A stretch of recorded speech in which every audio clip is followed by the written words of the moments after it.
Bonjour à tous et on commence aujourd'hui avec une mauvaise nouvelle pour les boules. Mais une excellente nouvelle pour les bears étant donné qu'on a enfin atteint les 25 000 $ et on ose espérer encore une chute de ce dernier étant donné qu'il y a un gap à combler aux alentours des 23 000 $ qui n'est toujours pas comblé. En plus de ça, pour les bears qui sont encore plus bears et qui veulent voir une chute plus forte, il y a tout le potentiel bien entendu pour aller rechercher le dernier ATH aux alentours des 19 000 et des 20 000 $. Et pour les bears les plus convaincus, on peut bien entendu écraser sa ATH. Et je le sais, en début de vidéo déjà, je parle d'écrasement d'ATH et il y en a plein qui sont en train de se dire mais non mais c'est ça c'est pas possible, ça a été fait en année de 2011 et 2012, prenez votre petit écran, allez en 2011-2012, je l'ai déjà fait pas mal de fois en vidéo donc je vais pas le refaire aujourd'hui, mais écraser un ATH est tout à fait possible et également avoir la maturité de se dire qu'on ne sait pas ce qui va se passer. Moi je dis on pourrait, vous entendez conditionnel, je ne dis pas on va le faire, j'ai la maturité de me dire je ne sais pas, si on va à 14 000 on va à 14 000, si on va à 10 000 on va à 10 000, je n'en sais rien. Si d'ailleurs le bear market est fini maintenant à 25 000 et qu'on va directement à 100 000, ou même, peu importe que maintenant c'était juste le plus bas,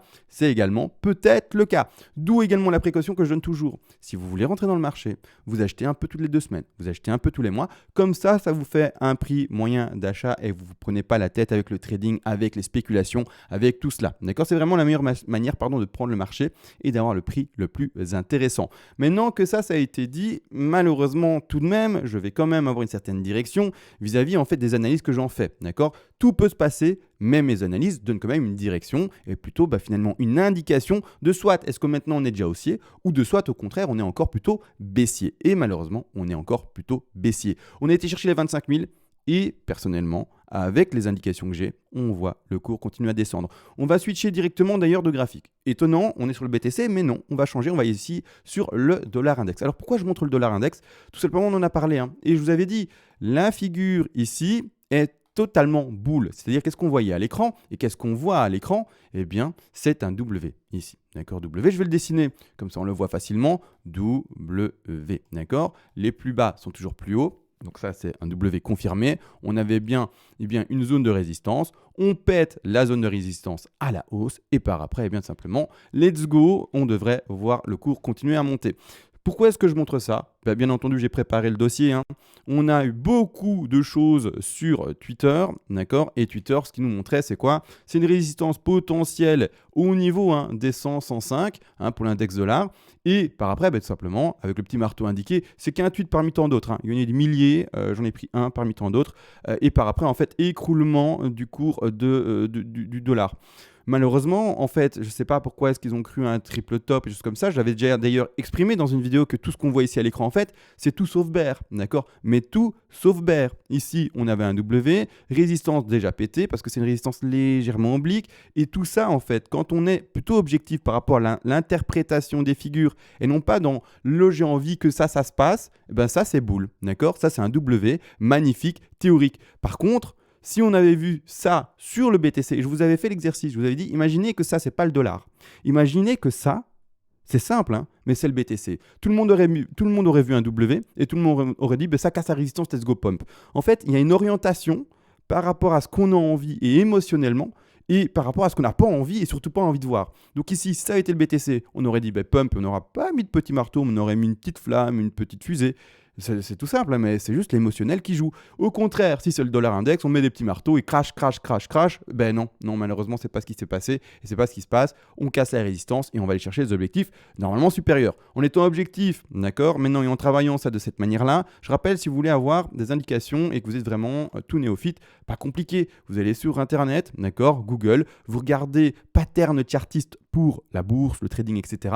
Et vous aurez une liste. Je vous ai mis une liste ici, d'accord, elle n'est pas exhaustive, elle n'est pas complète. Il y a par exemple le W qui n'est pas mis. Maintenant, on peut l'interpréter par un double bottom par exemple. Mais clairement, il faut comprendre une chose, c'est que c'est très simple d'accès. Si on voit juste les figures et qu'on l'interprète juste comme il faut, selon ce qui est écrit et pas selon ce qu'on a envie d'entendre, d'espérer, des choses comme ça, eh bien, on va l'interpréter avec le double bottom, cassure de la résistance, et par après, qu'est-ce qui se passe ? Eh bien, ça pump. D'accord ? Donc, c'est pas plus compliqué. Donc, j'ai pas compris cette histoire de triple top. C'est possible, c'est des choses qui existent, mais on avait déjà cassé, en fait, le top, la résistance. Donc, à partir du moment où on l'a cassé, pourquoi est-ce qu'on est encore en train de dire que ça va cracher ? Bon, non, il faut interpréter les choses de manière correcte et voilà, c'est tout. Donc ici, maintenant qu'on est sur le dollar index encore et toujours, mais quel est l'objectif de ce pump ? théorique. Encore une fois, on n'est pas dans une lecture d'avenir, etc. Ça peut très bien pumper encore un peu et puis cracher. Ça peut très bien, au moment où je parle à 104, cracher. D'accord? Encore une fois, pas de lecture d'avenir. Mais n'empêche, si on applique la théorie, d'accord, hop, on va faire ici cette résistance. On va prendre la profondeur ici de la vague la moins profonde. D'accord? On va la reporter à l'endroit de cassure. L'objectif, est-ce que je l'entoure ou je mets un petit rectangle? Un petit rectangle, ça sera plus joli. D'accord? Un petit rectangle, pouf, objectif ici. Donc objectif rouge, de vendre toujours. D'accord? Quand ça pump et qu'on arrive en haut, on vend. Quand au contraire, eh bien, ça dump et qu'on arrive en bas, on achète. D'accord? C'est toujours la même logique. Que ce soit un long, un short ou de l'investissement. Quoique l'investissement, encore une fois, est toujours. Ne faites pas n'importe quoi et ne jouez pas comme si c'était du trading. L'objectif du coup en fait, et je vais mettre un repère ici horizontal, c'est plutôt cette zone-là, d'accord? C'est-à-dire retourner aux alentours des derniers tops, c'est-à-dire aux alentours des 116, en extrapolant, les vrais tops sont aux 120, d'accord? Mais retrouver de nouveau cette grosse zone de résistance, cette grosse zone de fluctuation qui a duré de octobre à ici, non, octobre, non, pardon, ici, je voulais dire, pardon, une date d'année 2002 à 2000, pardon, je suis un peu fatigué, je crois, de 2000, pardon, à 2002. Et donc, grosse zone ici de consolidation horizontale avant d'enfin break à la baisse. Donc, la prochaine résistance, c'est ça, d'accord? C'est-à-dire que là, maintenant, normalement, théoriquement, encore une fois et toujours, interprétation non émotionnelle, etc., il n'y a pas de réel frein avant, eh bien, cette grosse résistance. Il y a un petit frein ici, il est vrai, aux alentours des 107, on y est bientôt, mais entre guillemets, voilà, il n'y a pas de réel frein, d'accord? C'est un mouvement très linéaire. Le vrai frein et le vrai volume, en fait, qu'il y a eu par rapport ici, eh bien, la résistance se retrouve au 116 et au 120, d'accord? Donc, pour le moment, moi, je vois qu'un court pump, finalement. Et comme on avait également, alors là, je ne vais pas le retrouver parce que je n'ai pas préparé la chose, je n'ai pas envie de chercher avec vous, sinon ça prendra trop de temps, mais on avait vu, quand en fait, la plupart du temps, eh bien, le dollar index pump, eh bien, le BTC dump, et le contraire, quand le dollar index il dump, eh bien, le BTC il pump. C'est une relation qui a été mise en avant fortement durant les dernières semaines. Malheureusement, du coup, si on part sur quelque chose qui pump pour le dollar index, on fait le raccourci, ça devrait dumper pour notre petit BTC. D'accord? Donc voilà, je dis rien de plus. Chacun sa logique et chacun en retirera ce qu'il veut par rapport à cela. Donc maintenant, on va rester là-dessus. Et ce que je vais également montrer, c'est malheureusement, et encore désolé pour les boules, j'ai pas envie d'être méchant avec vous, j'ai vraiment pas envie d'être méchant avec vous, mais je peux pas vous cacher certaines choses. Je dois être transparent tout de même, d'accord? C'est-à-dire qu'on va regarder autre chose également. On va mettre maintenant le RSI. Alors, c'est pas le RSI, c'est le H-Ribon. Bravo, félicitations, ça commence déjà bien. On le retire. Alors, les indicateurs relatifs ici. Hop, on met le RSI. On est là que je regarde en weekly. C'était en weekly ou en monthly que ça s'exprimait? En monthly, c'est mieux. Voilà, de cette manière-là. Alors, attention, je vais parler d'une bougie en monthly qui n'est pas encore clôturée. Comme j'ai fait d'ailleurs pour le volume par rapport à la vidéo précédente. Ça a été dit dans les commentaires, vous avez totalement raison, le volume n'est pas fini, mais bon, j'ai déjà anticipé, j'ai déjà interprété pour expliquer. D'accord? C'est toujours cette question de pédagogique, et c'est vrai que j'avais oublié de préciser les choses. La même chose ici, le mois n'est pas du tout clôturé. C'est très important à comprendre, mais malgré tout, je prends déjà un peu d'avance pour savoir comment on lira cette clôture de bougie en fin de mois, c'est-à-dire quand ça sera terminé, on passera à la prochaine bougie du mois de juin. D'accord? C'est-à-dire que là maintenant, rien de compliqué. On lisait, d'accord? Et maintenant plus, malheureusement. Mais la bougie n'est pas encore clôturée, d'accord? Toujours ce que je viens d'expliquer. On interprète une bougie quand elle est clôturée, d'accord? C'est-à-dire quand le mois, par exemple, ici, était clôturé. Avant cette bougie-là, on va faire comme si elle n'existait pas. On va faire comme ça, si ça n'existait pas. Tout le monde, et c'est pas mal. Moi-même, je le voyais et je l'avais mis dans le potentiel boule, d'accord? On avait fait ensemble un travail qui a duré 3 semaines, 1 mois, en égrénant tous les indicateurs, indicateur boule, indicateur bear. On a eu quelques indicateurs boule et une foultitude, une masse, une marée d'indicateurs bear, d'accord? Ici, dans les indicateurs boule précédemment, c'était cette divergence haussière cachée. Bon, d'accord? On reliait les plus bas. Donc, je vais vraiment mettre des petites flèches comme ça, c'est très, très pédagogique. Là et là, d'accord? Et donc, c'est par rapport à ça et c'est par rapport à ça, d'accord? Vous voyez les deux repères, d'accord? Ça n'existe plus. Ça n'existait pas, d'accord? Donc, faites pas attention à ça. Et ça, c'est quoi? Alors, très simple également. Vous allez de nouveau sur Internet et vous cherchez ici les divergences, rien de compliqué, divergence haussière, divergence cachée, etc., baissière, etc. Bref, nous, ce qu'on a, c'est en fait l'interprétation en bas à gauche du carré, du rectangle. On a quoi? Une divergence haussière cachée. On avait, vous entendez bien, toujours des plus bas qui étaient toujours plus hauts. Et sur l'oscillateur, donc nous on utilise le RSI, on avait toujours des plus bas qui sont toujours plus bas. Différence, d'accord? C'est ça la divergence. Et c'est une divergence haussière cachée, d'accord? De cette manière-là, eh bien maintenant, si c'est très important d'entendre le si. Le mois se clôture avec, eh bien, tout simplement ce plus bas, ou un peu moins bas, mais peu importe, plus bas que les précédents ici, peu importe où. Tant que c'est une pente qui descend, d'accord, dégressive, ben malheureusement, donc c'est-à-dire que le récit terminerait également comme ça, ben malheureusement, il n'y a plus de divergence. Il n'y en a plus, c'est fini. Il n'y a plus de divergence, c'est fini, il n'y en a plus. Donc on passe à autre chose. Ce n'est déjà plus un signal boule. Maintenant, il n'y a pas eu la clôture monthly, donc on ne va pas trop vite interpréter la chose, d'accord, c'est important de le comprendre. Malgré tout, là, pour qu'on reste extrêmement boule vis-à-vis des divergences, il faudrait que le mois, eh bien, pump fortement, finisse au-dessus de la clôture précédente des alentours des 35 007, c'est ça, c'est même pas les alentours, c'est ici sur Bitstamp précisément les 35 007, et que la divergence réapparaisse. D'accord. C'est-à-dire qu'elle reste à l'écran, comme expliqué sur cette petite image ici, d'accord, comme ici, d'accord. Et on devra pouvoir lire ceci. Si on ne sait plus le lire, comme c'est le cas pour le moment, bah, il n'y a plus de divergence haussière cachée, il n'y a plus de signal boule là-dessus. D'accord. Donc ça, c'est encore une chose à avoir en tête. Également, on va regarder vite fait autre chose. Alors, on avait parlé du quotient et tout.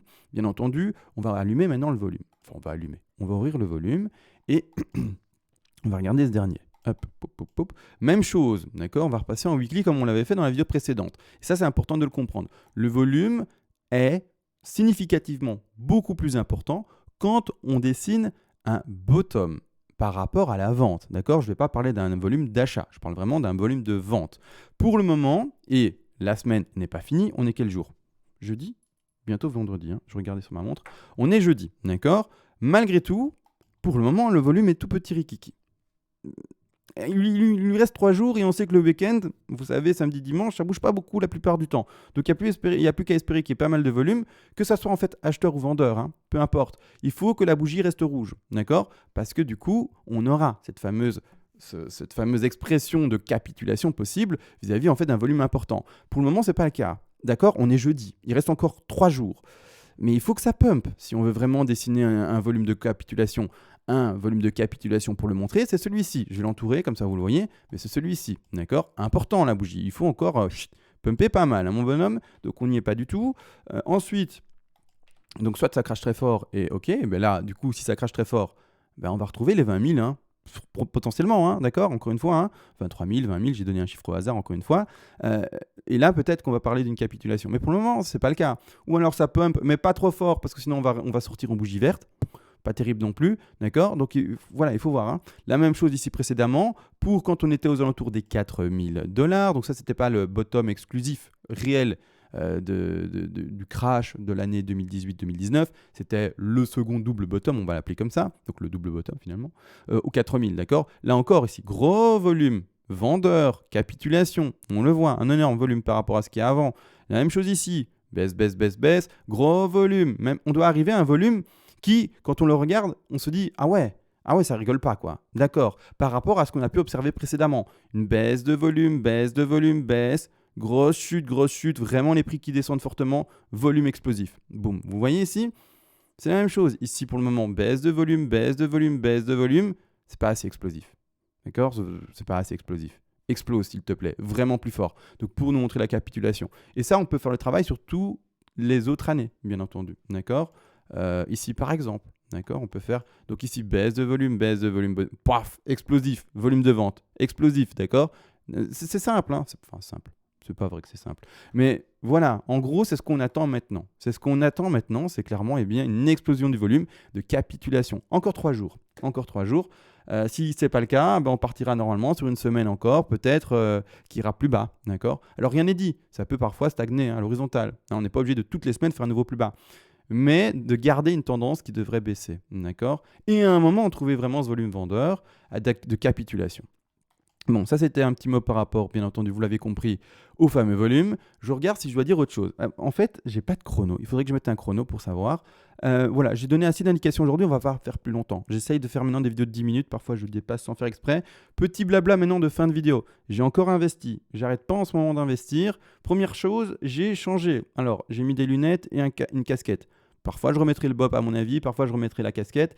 Le truc, c'est qu'avec la casquette, j'utilise quoi en fait? Ça s'appelle Snapchat sur PC pour pouvoir mettre des masques et des filtres. C'est con, mais voilà. Ça me permet d'essayer de garder un anonymat. C'est pas évident parce que je me dis qu'on va quand même reconnaître, mais ça joue quand même. Hein. Vous voyez pas, mais il y a un léger filtre hein, quand même. Donc ça cache un peu quand même, un peu qui je suis quand même. Mais c'est-à-dire que quand même et tout de même, ça, premièrement, changement, voilà, je trouve que c'est sympa aussi, ça fait un peu plus Jones, on va dire ça comme ça. Également, vous l'entendez peut-être par rapport au son. Ceux qui sont ingé son, là, vous avez peut-être dit waouh, avec mes enceintes Bose, je sais pas ce que vous avez, combien sont à la maison. Waouh, le son est incroyable chez CMA. Pourquoi? Parce que j'ai enfin fait un traitement sonore dans mon bureau. D'accord? C'est-à-dire que j'ai des panneaux acoustiques. J'ai pas fait la bêtise d'en mettre partout. On m'a dit, écoute, les panneaux acoustiques, il faut que tu en mettes l'équivalent, la moitié de l'espace mural que tu as. Donc j'ai mis la moitié. Voilà. J'ai également pris des keylights, c'est-à-dire que pour que je sois éclairé correctement, eh bien, j'ai pris maintenant quelque chose d'assez pro quand même, hein, des keylights. J'ai un fond vert et plus un fond bleu. Bref, en fait, ça évolue pas mal. J'ai des lumières d'ambiance également, mais que là, j'ai pas allumé, parce que du coup, voilà, ça ferait trop. Mais voilà, donc du coup, sur la version info, voyez que le détour ici est pas parfait. Je peux le régler pour la version info, mais le problème c'est que du coup je vais devoir switcher, etc. Et ça m'ennuie un peu. Mais voilà, en gros, voilà, le détour ici normalement, si je peux regarder, je sais pas si vous allez le voir, je vais regarder dans les options juste pour. Je suis désolé, hein, l'émission elle est finie, hein. Là je parle que aux gens qui travaillent dans le milieu, hein, d'accord. Je vais vous montrer en fait mon propriété. Ah non, pas propriété, filtre, pardon. Excusez-moi. Je vais vous montrer quelque chose. Quoique là je viens de disparaître. Ah, ça va. Filtre. Hop, je vous le mets, hein. Vous le voyez ou pas? Ah non, vous le voyez pas. Graphique. Hop, vous le voyez. Super. Du coup, en fait, ce que je voulais montrer, c'est ici. Le truc, c'est que dès qu'en fait, je vais switcher, je peux régler ici la chroma key. Je peux régler en fait le petit curseur pour le vert, etc. pour qu'en fait la bordure ici soit moins tracée. Mais dès que je vais passer du coup en fait en changeant de scène de cette manière-là, d'accord? Bah, le problème, c'est que là, sur la scène où je suis maintenant, par exemple, on verra en fait mon dossier, vous voyez le dossier là derrière, qui deviendra un peu translucide. Et donc, on devinera ce qu'il y a derrière. Du coup, voilà, c'est un peu compliqué. Bon, bref, j'essaie de régler ça au mieux, mais en gros, qu'est-ce que je suis en train de faire là maintenant? Vous expliquer pourquoi, sur mon fond ici, hein, parce que derrière, c'est pas mon bureau, il faut le savoir, c'est un fond. Tout ce qui est plus classique qu'on trouve sur Internet. Et en fait, pourquoi est-ce qu'ici, encore ce petit détourage blanc, d'accord, qui à la base est vert, mais avec toutes ces options-là, que je viens de vous montrer ici, on peut en faire en sorte qu'il devienne blanc et plus vert, d'accord. Donc ici, c'est top. Bon, voilà, maintenant c'est terminé. Vraiment la petite logorée, etc. pour tout le monde. Les explications techniques et l'upgrade de la chaîne encore et toujours. Je suis à fond en ce moment, hein. À fond. D'ailleurs, c'est pour ça qu'il n'y a pas eu de vidéo pendant un jour et demi quasi, parce que j'étais à fond dans la préparation de mon bureau, quoi. J'étais en train de coller les trucs, attacher les machins, placer correctement les caméras, les lumières, enfin bref, j'ai dit les caméras, vous avez entendu? J'en ai qu'une, donc je me suis un peu emporté. Mais bref, j'ai installé tout ça, je suis très content. Et sur ce, c'est fini, logorie terminé. On se retrouve à demain, peut-être à plus tard, peut-être cette nuit s'il se passe un truc de fou. Et sur ce, ciao.